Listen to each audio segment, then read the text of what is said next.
Bom dia para todo mundo aí do outro lado da tela.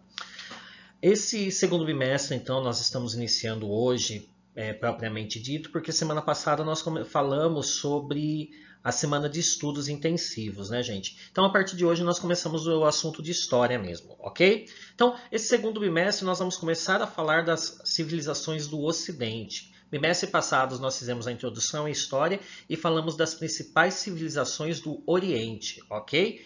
E agora, a partir desse bimestre, nós vamos falar das civilizações do Ocidente, ok?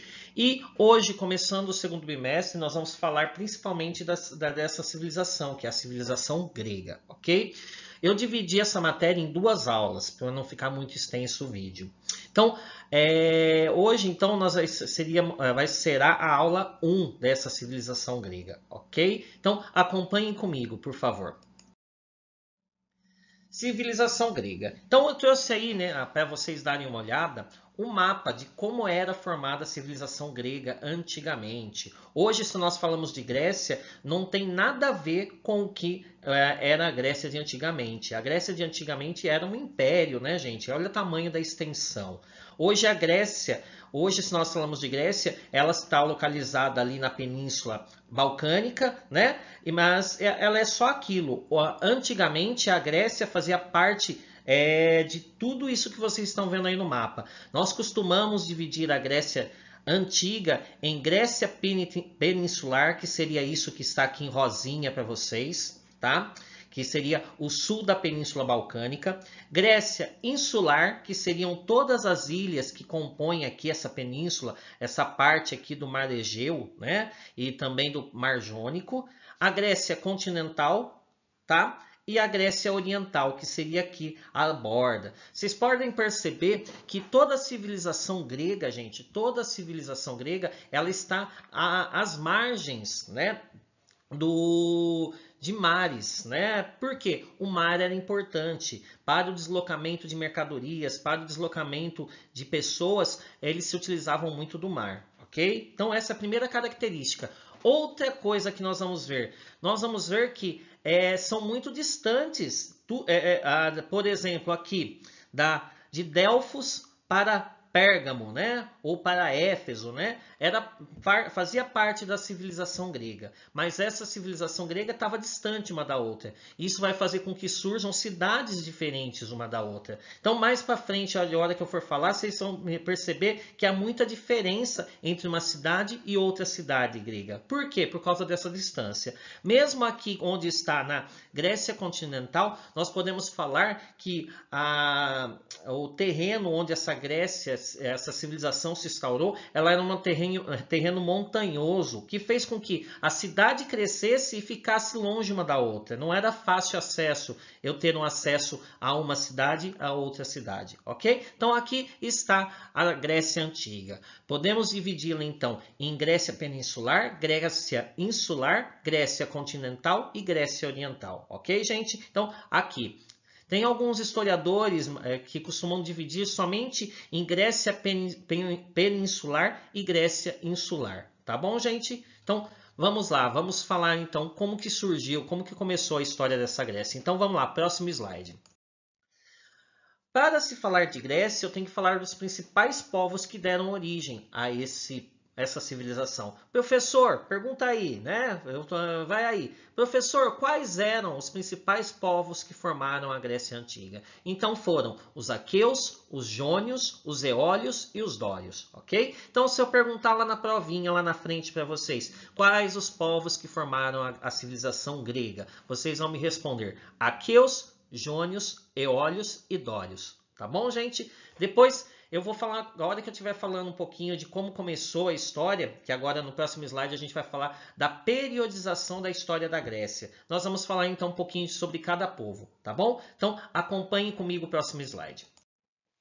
Então, como eu falei, vamos falar da periodização, da cronologia dessa Grécia Antiga. Essa Grécia que teve mais ou menos 2.500, 2.600 anos de história. Isso vai variar de historiador para historiador, porque nós ainda estamos descobrindo muitas coisas, principalmente do período pré-homérico, tá, gente? Então, a gente ainda está analisando. Então, tem historiador que fala que é 2.000 anos, tem historiador que fala que é 2.500 anos. Então, vai ter sempre uma variação, porque nós ainda estamos em processo de descobrimento. Conforme a arqueologia vai caminhando, nós vamos datando melhor, então, esse povo grego, tá bom? Então, como que funciona a periodização? Como que funciona a cronologia desse povo? Nós costumamos dividir esse povo em 1, 2, 3, 4, 5 períodos que vocês estão acompanhando aí na tela, ok? Primeiro período, que é o período pré-homérico ou creto-micênico, tá? Alguns historiadores falam que ele começa em 2500 e termina em 1100 a.C. Logo depois nós somos seguidos pelo período homérico, tá? Que começa em 1100 e vai até 700 a.C. Depois nós temos o período arcaico, que começa em 700 e vai até 500 a.C., período clássico de 500 a 38 a.C. e o período helenístico de 338 a 146 a.C. Então, nós costumamos dividir a história da civilização grega em 5 períodos. Quais são esses 5 períodos? Esse que está aí na telinha que você está olhando. Período pré-homérico, período homérico, período arcaico, período clássico e período helenístico. Tá bom, gente? Então, agora nós vamos falar sobre cada período, o que ocorreu em cada período, tá? Lembrando que os vestibulares, principalmente o Enem, ele gosta muito de falar, gente, sobre esse período aqui, tá? Que é o período arcaico e o período clássico. Quando nós pegamos o Enem, nós vemos muito que os autores do Enem, eles gostam desses dois períodos, o período arcaico e o período clássico, tá, gente? Então, prestem atenção. Então, agora, no próximo slide, nós vamos falar de período por período e o que ocorreu em cada período, tá bom? Acompanhe comigo, então, por favor. Eu falei para vocês nos slides anteriores, né? A gente vai, então, agora começar a estudar cada período da história da civilização grega. E o primeiro período é o período pré-homérico ou período creto-micênico, tá? Período pré-homérico nós já vamos saber no próximo slide por que tem esse nome, tá? Vamos agora se atentar ao nome de período creto-micênico. Professor, por que esse nome? Principalmente porque foi nesse período que surgiram grandes polos culturais dentro dessa Grécia Antiga. Quais são esses dois polos culturais? Duas cidades, né? A cidade de Creta e a cidade de Micenas, tá bom, gente? Então, por isso que é chamado então de período creto-micênico, tá? Esse é o primeiro período da história da civilização grega. Toda história tem um começo, e o começo da civilização grega começa então nesse período creto-micênico, tá? Creta, como a gente pode reparar no segundo slide lá que tem o mapa, Creta é uma ilha, né? Que faz parte então da Grécia insular. Lembra que eu falei para vocês que a Grécia ela é feita de vários componentes? A Grécia insular, Grécia peninsular, Grécia continental e Grécia oriental. E a Creta, a ilha de Creta, ela faz parte da Grécia insular. Então, o povo de Creta morava numa ilha e a partir daí, então, começou a espalhar a cultura para toda a civilização, tá? Então, o período pré-homérico, o período creto-micênico é o primeiro período onde nós temos a chegada daqueles povos. Quais povos, professor? Os aqueus, os jônios, os eólicos e os dórios. Eles vão tomar aquelas regiões que pertenciam à civilização grega. E aí, então, nós temos nesse primeiro período que começa lá por volta do ano 2500 e vai até por volta do ano de 1100, dois polos culturais, dois polos de grande importância para essa civilização grega, que é o polo de Creta e o polo de Micenas, tá? Em Creta, nós temos o famoso rei Minos, né? Que cria aquele palácio de Knossos, né? Rei Minos que cria aquele palácio de Knossos. Palácio esse que depois vai dar origem à história do Minotauro, tá? Então, olha só a importância, tá? Então, nós vamos perceber que essa Grécia insular que começou por volta de 2500 a.C., ela vai começar a perder o seu poder e vai vir uma outra cidade para tomar conta desse polo cultural, que é a cidade de Micenas. A Grécia, a cidade de Creta ficava então numa ilha, então fazia parte da Grécia insular. Nós vamos ver que já Micenas, ela fazia parte já de uma Grécia peninsular. A cidade de Micenas, ela ficava então na Península Balcânica, que eu já mostrei para vocês no primeiro slide. E nós vamos ver que é uma sociedade totalmente militarizada, ok? E por ser uma sociedade militarizada, ela vai espalhar então o poderio da Grécia para a Grécia continental e também para a Grécia oriental. Então, vamos lá, o que nós temos que saber desse período homérico? Pré-homérico, ou período creto-micênico, que foi o começo da história da civilização grega, que nós temos dois grandes polos culturais, que foi a cidade de Creta e a cidade de Micenas. Creta, que era uma ilha, tá? E depois ela acaba caindo no ano de 1450 e surge um outro polo cultural. Qual que é esse outro polo cultural, professor?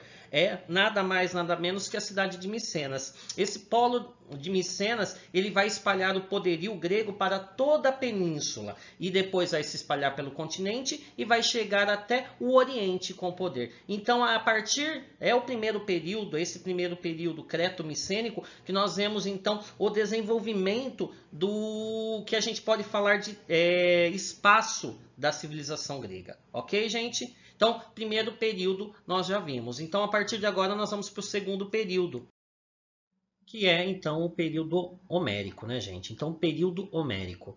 Professor, por que esse nome período homérico? Por que o nome período pré-homérico? Porque período homérico, acredita-se que foi nesse período que nós temos, então, a vida de um poeta chamado Homero. Poeta esse que escreveu, que segundo algumas fontes, escreveu dois poemas, chamado Ilíada e o poema chamado Odisseia, tá bom? Então, por isso o período homérico, porque foi o período em que viveu o poeta Homero. Tem alguns historiadores que dizem que Homero, né, existiu, tem alguns historiadores que afirmam que ele já não existiu, mas isso ainda é uma discussão, tá? O que é certo é que foi nesse período que surgem as duas grandes histórias sobre a civilização grega, Ilíada e Odisseia, tá bom, gente? E também é nesse período homérico, que nós vamos ter a formação do genus, tá? Professor, o que é o genus? Então, o genus a gente já vai descobrir então a partir no próximo slide. O que é o genus? Então, acompanhe comigo, por favor. Um gênero, gente, nada mais é do que uma comunidade, uma pequena comunidade formada por pessoas que viviam da agricultura. Qual agricultura? Principalmente a agricultura de subsistência, tá? Ela é numa sociedade patriarcal. Então, o que foram os gêneros, professor? Foram pequenos grupos de pessoas que viviam da agricultura que se juntaram numa sociedade patriarcal. O que é a sociedade patriarcal mesmo? Sociedade onde quem manda é o homem, tá, gente? E já que a gente está falando de gêneros, também já é interessante falar de polis. Quando eu falei lá do Egito, não existe Egito sem o rio Nilo.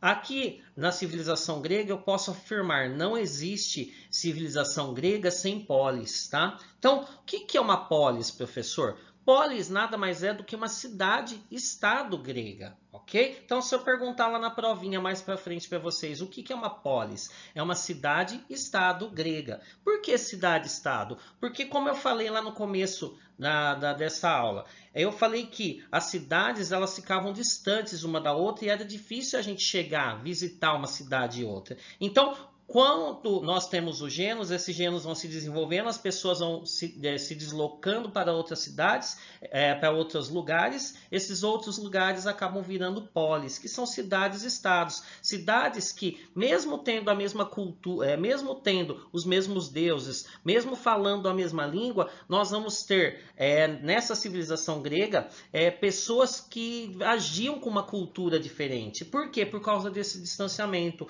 Nós vamos falar então que polis são cidades-estados, onde vivem pessoas, que é o demos aí, povos, né? De regime oligárquico. O que é oligárquico? Anota aí no caderninho de vocês. Oligarquia significa governo de poucos, ok? Então, quem que vai mandar nessa oligarquia? Olha aqui, quando eu tenho, então, essa sociedade patriarcal, no regime oligárquico, quem vai mandar são quem fazia parte dessa sociedade patriarcal. Tá?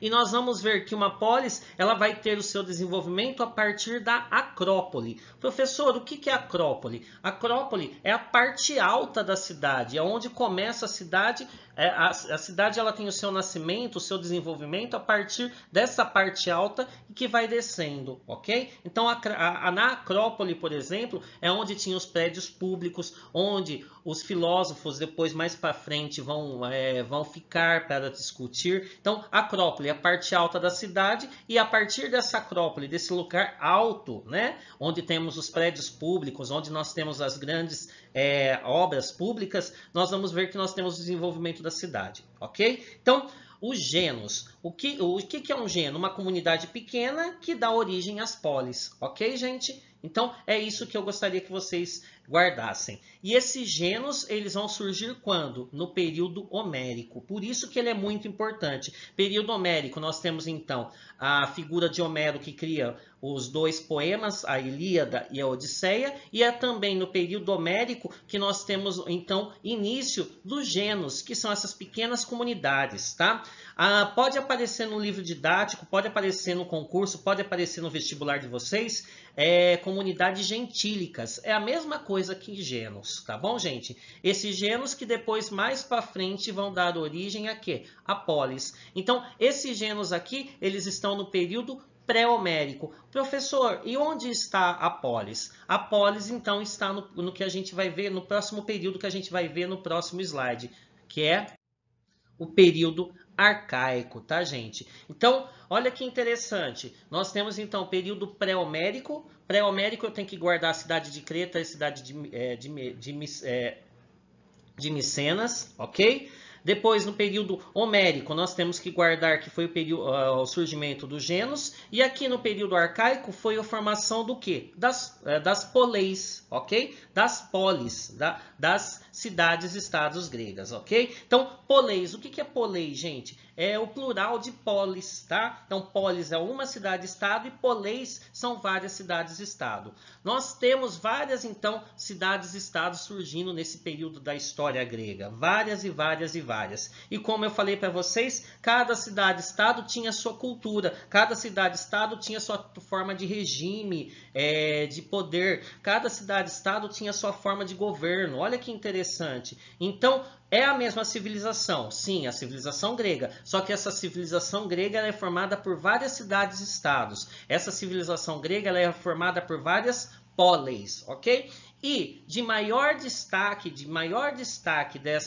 dessas cidades-estados, nós vamos ter duas, que é a cidade de Atenas e a cidade de Esparta, ok? Então, várias cidades. Aqui no quadro, para vocês, eu coloquei o nome de várias cidades, mas as mais importantes cidades-estados gregas foram duas, Atenas e Esparta. Tanto é que elas estão em negrito aí para vocês, ok, gente? Então, agora a gente vai falar um pouquinho mais desse período arcaico. O que ocorreu nesse período arcaico? Foi o desenvolvimento do quê? Das polis. Quais as principais cidades-estados? Quais as principais poleis? Então, nós temos a cidade de Atenas e a cidade de Esparta. Então, acompanhem comigo, por favor, o próximo slide. Então, como eu falei para vocês, né, nós vamos falar então das cidades-estados, das duas principais cidades-estados que se desenvolveram nessa civilização grega, que são as cidades de Atenas e a cidade de Esparta. Comecemos então pela cidade de Atenas. Gente, quando a gente fala de Atenas, para a nossa contemporaneidade, ela é de suma importância. Por quê, professor? Porque a cidade de Atenas ela é considerada o berço da democracia, ela é considerada o berço da filosofia, ela é considerada o berço do teatro, ok? Então, a cidade de Atenas, ela trouxe para a contemporaneidade muitos e muitos e muitos benefícios, né? Democracia, filosofia, teatro, algumas técnicas de medicina. Então, olha que interessante, quando nós falamos então de Atenas, tem que ver na nossa cabeça exatamente isso. É a nascente da democracia, é a nascente da filosofia, é a nascente do teatro, tá? A cidade de Atenas, como está escrito aí para vocês, foi um grande centro cultural, influenciando principalmente pelo comércio com as regiões vizinhas. Tá bom, gente? E, como eu falei, berço da democracia. Então vamos lá falar um pouquinho dessa democracia. Então, a democracia ateniense, tá? Quando nós falamos hoje de democracia, é o sistema que rege o Brasil, por exemplo, ok? E onde foi criado esse sistema de democracia? Foi criado exatamente lá na cidade de Atenas, tá bom, meus queridos? Então, na cidade de Atenas, nós vamos ter o desenvolvimento da democracia. Só que vocês têm que prestar atenção em algo. A democracia ateniense é diferente da democracia que nós temos hoje. A democracia ateniense, ela era uma democracia que não era para toda a população, ok? Para quem exercia a democracia lá em Atenas, tinha que ser homem, maior de 18 anos e tinha que ter nascido na cidade de Atenas. Então, quem que era considerado cidadão ateniense? Homem maior de 18 anos que nasceu em Atenas. Então, eram todos que exerciam a democracia? Não, não eram todos que exerciam a democracia, tá bom? Então, vamos lá, a democracia ateniense. Embora tenha sido o berço da democracia, nem todos podiam participar nessa cidade. Mulheres, estrangeiros, escravos e crianças não participavam das decisões políticas da cidade. Portanto, esta forma antiga de democracia, ela era bem limitada. E, além de limitada, a gente pode colocar aí também a palavra excludente, ok? Democracia ateniense era uma democracia excludente. Diferente da democracia que hoje nós temos aqui no Brasil, por exemplo. Ela é uma democracia onde todos participam, onde todos fazem parte. Então, é isso que vocês têm que notar, essa diferença entre a democracia ateniense e a democracia da atualidade. Democracia ateniense era uma democracia excludente. A democracia nos moldes atuais, ela é uma democracia onde todos participam, tá bom? Atualmente, a democracia é exercida na maioria dos países de forma mais participativa. É uma forma de governo do povo para o povo. Ok, gente? Então é isso que vocês têm que entender. A palavra democracia, demoscracia, né? Veio dessas duas palavras. Demos, em grego, significa povo, tá? Demos, povo. E cracia, professor? Cracia significa poder. Então, democracia, poder do povo. Lembrando que lá em Atenas não era todo o povo que era considerado cidadão, tá? Então, essa é a principal característica, tá? Então, se a gente falou já um pouquinho que a cidade de Atenas foi o berço da filosofia, a cidade de Atenas foi o berço da filosofia, da democracia, foi o berço do teatro. Falamos agora um pouquinho dessa democracia ateniense. Então, preste atenção agora no próximo slide. Nesse próximo slide, nós vamos falar exatamente da sociedade ateniense, ok? Lembra que lá existiu a democracia, mas nessa sociedade, nós também vamos ver que existe uma exclusão de algumas pessoas, tá bom? Então, ó, a sociedade ateniense. Se atentem aqui em cima, que eu coloquei um asterístico escrito cidadão. Quem que era o cidadão ateniense?